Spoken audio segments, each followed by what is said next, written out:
Kuburan itu bukanlah tempat peristirahatan yang terakhir. Kuburan itu hanyalah awal persinggahan dalam perjalanan panjang di negeri akhirat. Di dalam hadis yang diriwayatkan Imam At-Tirmidzi dari sahabat yang mulia Utsman bin Affan radhiyallahu anhu, Rasulullah sallallahu alaihi wasallam bersabda, "Innal qabra awwalu manazilil akhirah, faman naja minhu fama ba'dahu aisaru minhu, wa man lam yanju minhu fama ba'dahu asyaddu minhu." Sesungguhnya kuburan itu adalah persinggahan yang pertama dalam perjalanan di negeri akhirat. Maka barang siapa yang selamat dikubur, perjalanan berikutnya semakin mudah. Dan barang siapa yang tidak selamat dikubur, maka perjalanan berikutnya semakin berat. Kemudian Nabi SAW mengatakan, "Ma ra'aitu manzaran qat illa wal qabru afdha minhu." Tidaklah aku melihat suatu pemandangan yang mengerikan kecuali kuburan itu jauh lebih mengerikan darinya. Jadi jamaah sekalian, semua yang pernah kita dengarkan, semua yang pernah kita lihat di dunia ini, sesuatu yang mengerikan itu tidak ada apa-apanya dibandingkan pemandangan di alam kubur, tentu bagi orang yang mendapatkan siksa kubur.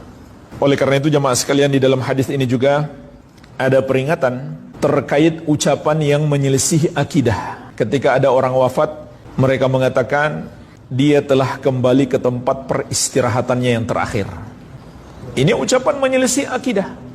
Karena Nabi SAW mengatakan kuburan itu hanyalah tempat persinggahan yang pertama, bukan peristirahatan yang terakhir. Jadi ini kesalahan yang pertama, seakan-akan kuburan itu akhir dari segalanya. Kesalahan yang kedua, siapa yang bisa memastikan mayit itu sedang beristirahat? Justru malah yang terjadi bisa saja sebaliknya. Di alam kubur hidupnya lebih menderita. Jadi rugi sekali seseorang itu. Di dunia sudah hidup susah, di kubur bukannya senang, nyaman hidupnya, tapi malah lebih sengsara. Ini juga perkara gaib.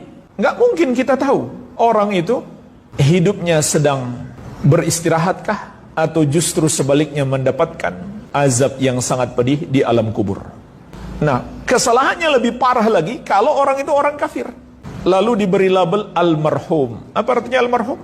Yang sudah dirahmati, padahal orang kafir, yang sudah Allah pastikan sebagaimana akan kita bahas insyaallah taala, dia adalah termasuk penghuni neraka dan dikubur dia mendapatkan azab yang sangat dahsyat.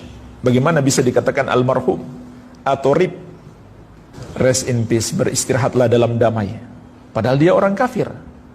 Kalau dia muslim pun kita nggak bisa memastikan apakah ibadahnya diterima oleh Allah atau tidak. Kita nggak tahu. Bagaimana bisa kita katakan dia sedang beristirahat dalam damai? Kemudian kesalahan yang keempat pada ucapan ini juga termasuk tasyabbuh, menyerupai orang-orang kafir.